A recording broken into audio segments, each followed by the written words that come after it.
All right, love you. Bye.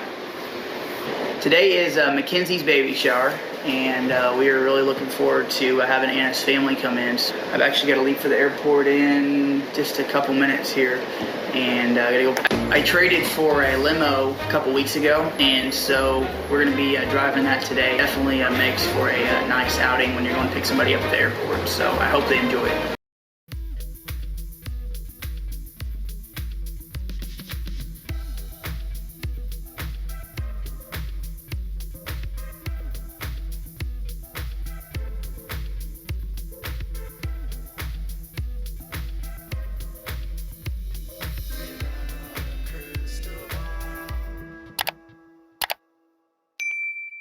Hey friends, it's Katie from Without a Crystal Ball. Welcome back to my channel. It's Thursday, December 21st, 2023.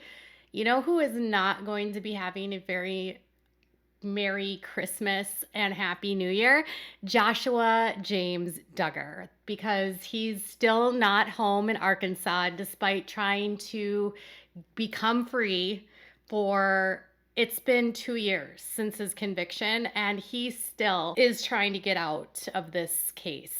He's trying to get the courts to realize that he has been the most constitutionally violated human being in the entire world, except he wasn't. But a lot of you have been asking for an update on Joshua, and Joshua is now petitioning the Supreme Court to review his case because they say the lower courts made a massive violation and error, and he wants Brett Kavanaugh, yes, Justice Brett Kavanaugh, to review his case. This was filed on December 15th by Justin Gelfand, and it was a writ of certiorari, which is a request for the Supreme Court to have a lower court send up their documents. And in this, they're requesting a what? Extension for time. Exactly. So what it says is that Joshua Duggar respectfully applies to this court for an order extending the time to file his petition from December 27th to February 25th, 2024, a period of 60 days. This is the court that has jurisdiction, and it's in support of this application. Mr. Duggar states the following. He is incarcerated following a jury trial in Western District of Arkansas. On August 7th, 2023, the United States Court of Appeals for the 8th Circuit issued an opinion wherein the court affirmed the judgment of the United States District Court for the Western District of Arkansas. And then on September 28th, the United States Court of Appeals for the 8th Circuit issued an order denying Mr. Duggar's petition for rehearing.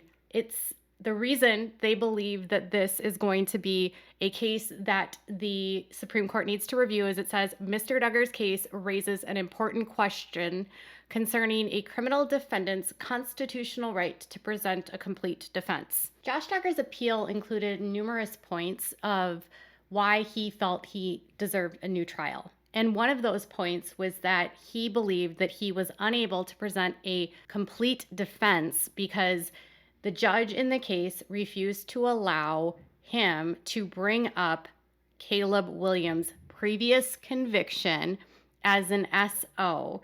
And that conviction was what he wanted to show to the jury as a probable person that could have downloaded this content on his computer. But he was unable to connect Caleb Williams to anything. He couldn't even connect him to being there on that day. And so what the appeals court said was, this is what they wrote. The reason, according to the court, was to prevent confusion. The jury might think he did it because he was an SO, even though the conviction was only potentially admissible as impeachment evidence. Court had no obligation under the Fifth and Sixth Amendments to do anything more.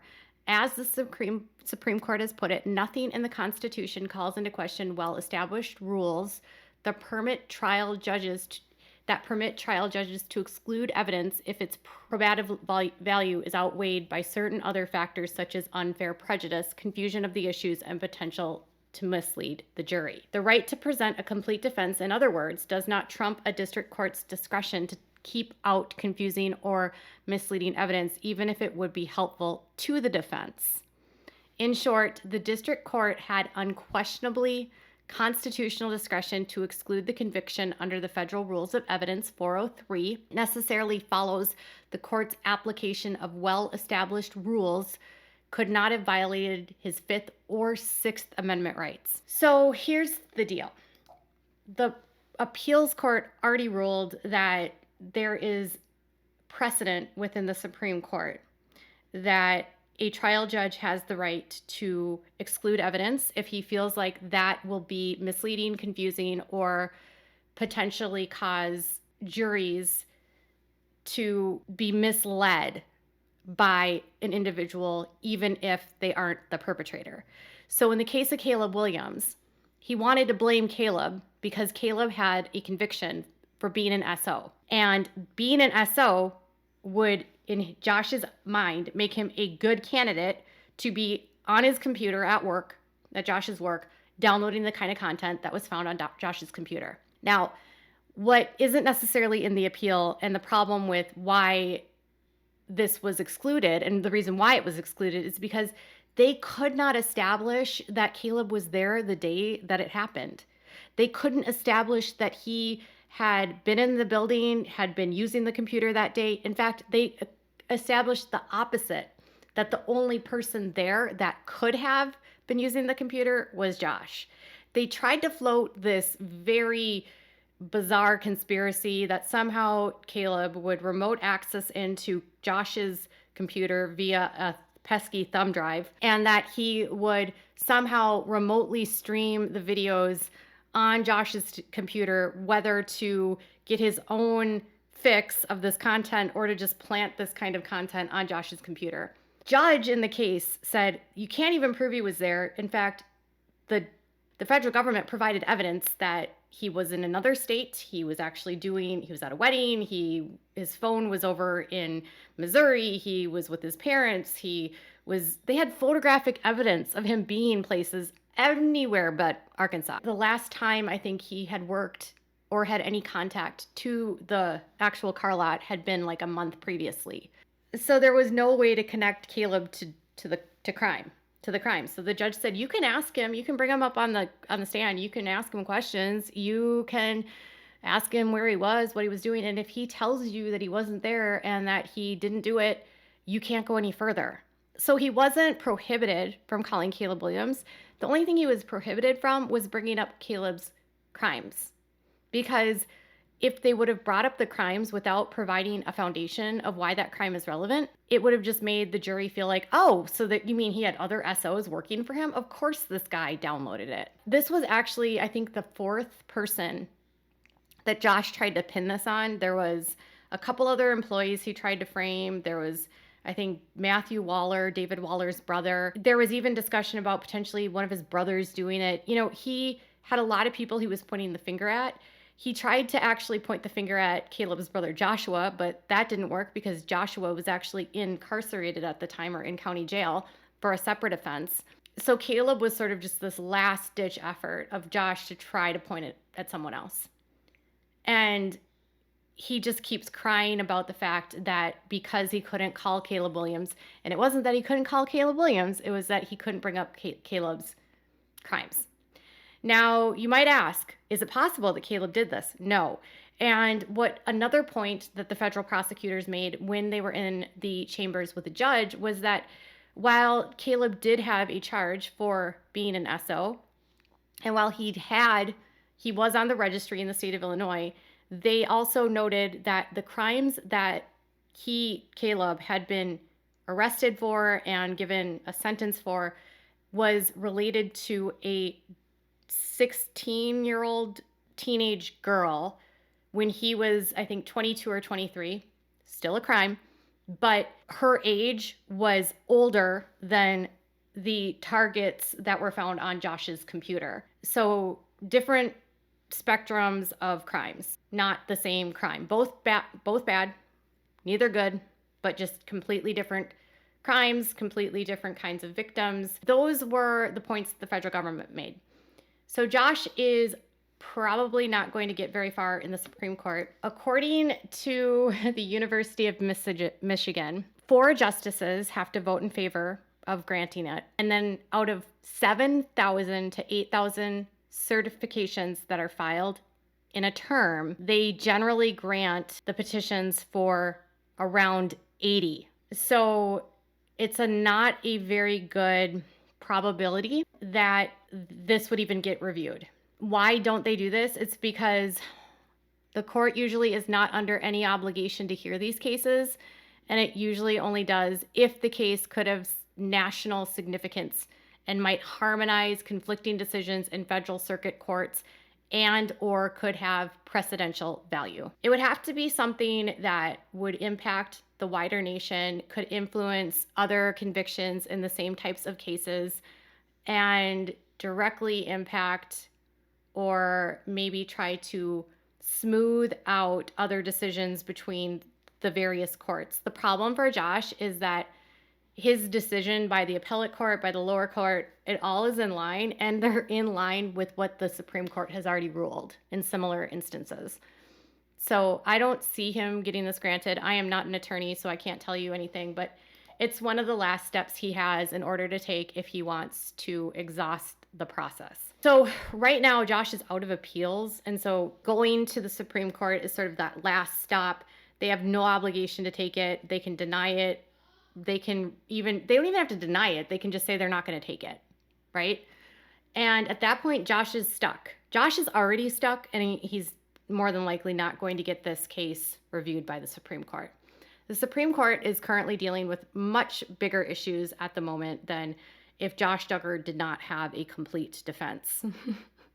And I believe that in general, crimes like Josh Duggar's are of the lowest importance. Helping predators like Josh get out of jail are probably a low important factor to the biggest court in our nation, when protecting children is a big part of what our government does. And they would be undermining the federal prosecutors, the Department of Justice.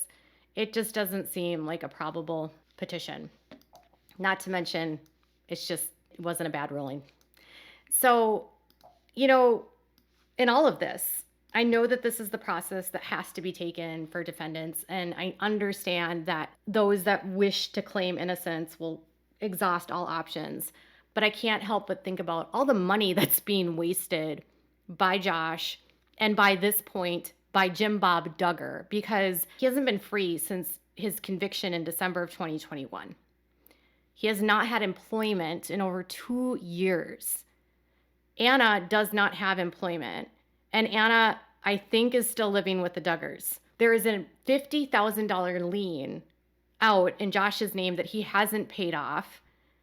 He doesn't have the money to cover the defense of Justin Gelfand. So, and Justin, by the way, was not a court-appointed attorney. This was paid for by Josh. Josh doesn't have any extra property to sell. So this is Jim Bob still paying for Josh to get out of prison. So when people are consuming content by James Duggar, Joanna, Jessa, all of those people that are putting out content and that the Duggars promote through their website, and if they're all promoting Jim Bob, you just have to remind yourself that you can support Joy or Jessa and you want them to be free. But if you're helping Jim Bob make money, part of that money right now is going to fund Josh's defense and Josh trying to get the Supreme Court to get him out of prison. And so Jim Bob, to this day, is still enabling Josh.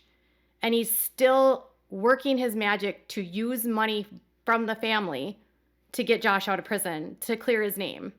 Because Jim Bob doesn't care about Josh. Jim Bob just doesn't want the stain of Josh's conviction on his good name.